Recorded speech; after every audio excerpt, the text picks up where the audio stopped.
Morning, everybody. Morning. I have a comment. When I entered Jamaica yesterday at the airport, there's a sign that comes down for, not Digicel, 3G or some new service. And it's welcoming everybody to Jamaica in 4 languages, except in Jamaican. So maybe by the next trip, I know Professor said it takes a while, you know, we have to work things in the system. Yes, I understand all that. But please, we must go get one sign at the airport. In every country, even if the government's not signed the charter, right, maybe at least, welcome to Belize, welcome to Jamaica, whatever, in the languages. Thank you. Thanks very much. Very important comment. You know, I mean, we have a graduate student, Tashini Francis, who's actually done a bit of investigation in how language is used in advertising. And you'd be surprised to see what they tend to advertise, the kind of products that they tend to advertise heavily in patois, and the kind of thing. Certainly tin mackerel is, you know, advertised in patois, but probably not things like, you know, technology and whatnot. I'll take a comment from Professor Roberts. I want to advise, though, that in recent times in Trinidad, one of the debates has centered around the fact that there is a sign in Braille as you approach the airport. That's very funny. It is fine for us to laugh now, you see, because we are advised and informed. But clearly, we need to advise those that we deal with. That is one of our roles as well. Let people understand the reality of the situation that we're dealing with. Hi. Ian, just a quick question. Chair, through you. Yes. You hadn't mentioned the 2 languages to which you referred as dying, and one with the speaker who is now 95 years old. Which one was that? This is a Dutch Creole language spoken on the Berbice River, developed probably in the mid-17th century, and which survived, or perhaps survives, because at 94 I can't speak with any degree of assurance that she's still alive, which survives in that one speaker to today. There was another one actually right next door, and that one, by the time we got to it, was dead. And I was going to, in fact, speak about one of the speakers of that language, who actually said to me, one of the children of one of the speakers who said to me, I am so sorry that when my father and mother were speaking, I didn't learn that language. I could have made some jottings, and now I'd have been able to tell you about it. What I thought was significant about that comment was that her schooling was now going to impact on what she would do with the language way back then. Sonia King, you're a retiree. I'm intrigued and would like you to tell me just how anyone could drag me anywhere without touching me. That's from your court case.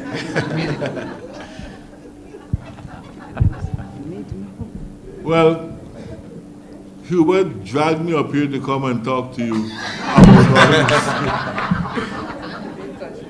And I don't know that I'm now seeing him for the second time for the morning, but he dragged me up here, I can tell you, and sometimes kicking and screaming too, even though he doesn't touch me.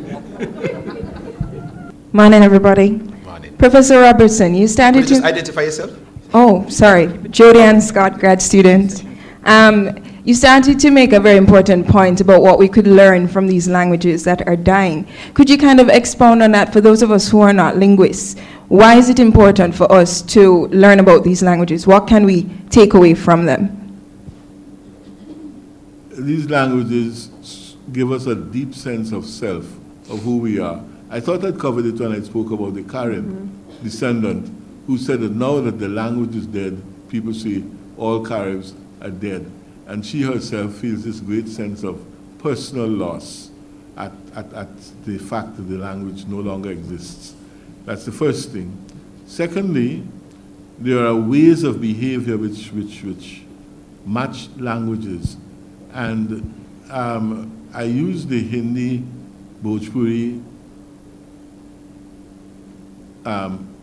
example because in that particular language, your relatives on your father's side are marked off as different from the relatives on your mother's side. So you get Chacha and Chachi, Mama and Mamu, Aja and Aji, and so on. So it depends on which side of the family. The moment you speak, people know where your association goes.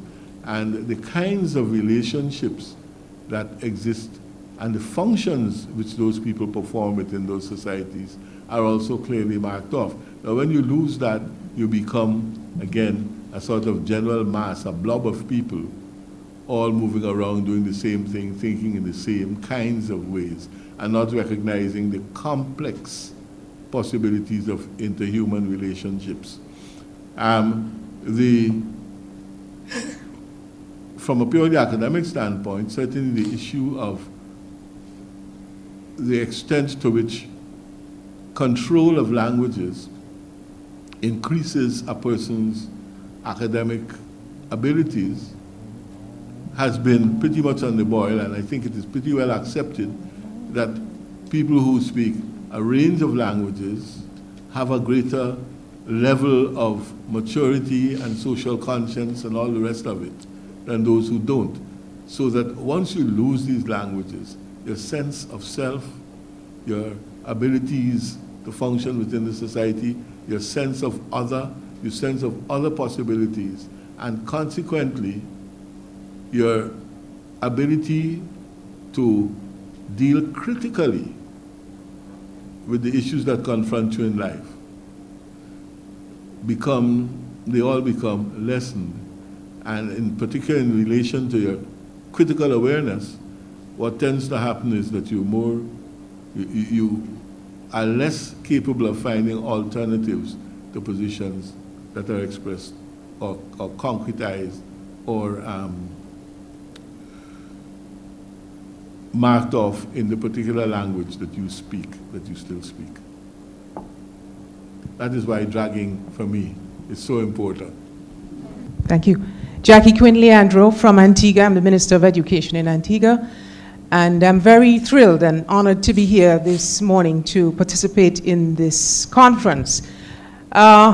We have been battling in Antigua and Barbuda with the diversity, the multiculturalism that we have in Antigua and Barbuda, with a large influx of Spanish speakers from the Dominican Republic, with a large Jamaican, Guyanese population in Antigua and Barbuda. And I was very happy to hear Professor Robertson speak about clarity for the people on the ground, because I think it's important for the teachers who will have to stand in front of the classroom and speak to students in the regional or territorial language or dialects to be able to understand themselves what it is they will have to impart.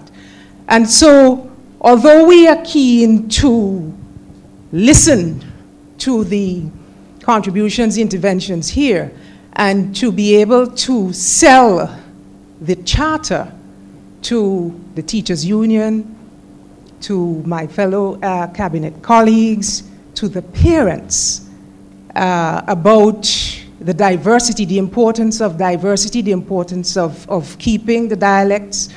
I want to be able to take away from this conference a very, very strong case for introducing this diversity into our schools, and certainly signing on to the charter in Antigua and Barbuda. And this is why I felt it was important for me to be here and to bring along my senior education officer who is in charge of secondary schools, who will be able to sell this to the teachers' union. We will have a great fight. I said to Professor Devonish, we will have the greatest fight, perhaps with the teachers' union and the PTAs and so on. So I come to this conference with a very open mind, not as a linguist, as a communicator. My background is communications.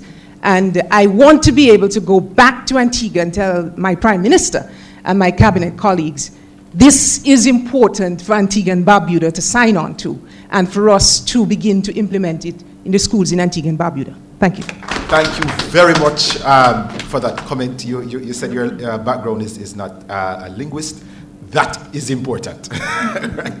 We don't want to be accused of high talk for this entire conference and not a lot of practical work which can be implemented inside the schools, inside whatever sector of society. One last question before we go into the other session. All right, as moderator, I think I will offer my closing comments. I think this conference is a very important first step in the long journey towards the kind of clarity that is needed in whatever sector that will interact with this language problem, which is throughout the region. I can tell you from my personal experience as a visiting lecturer at York University in Toronto, where you have Creole languages being accredited in high schools and Creole heritage languages in Brampton, Jamaican Creole, Guyanese Creole, Trinidadian Creole as a language program. They are forging ahead of the Caribbean region, and I think it's very important that we should be the ones who lead the way in this kind of language rights and language policy for ourselves.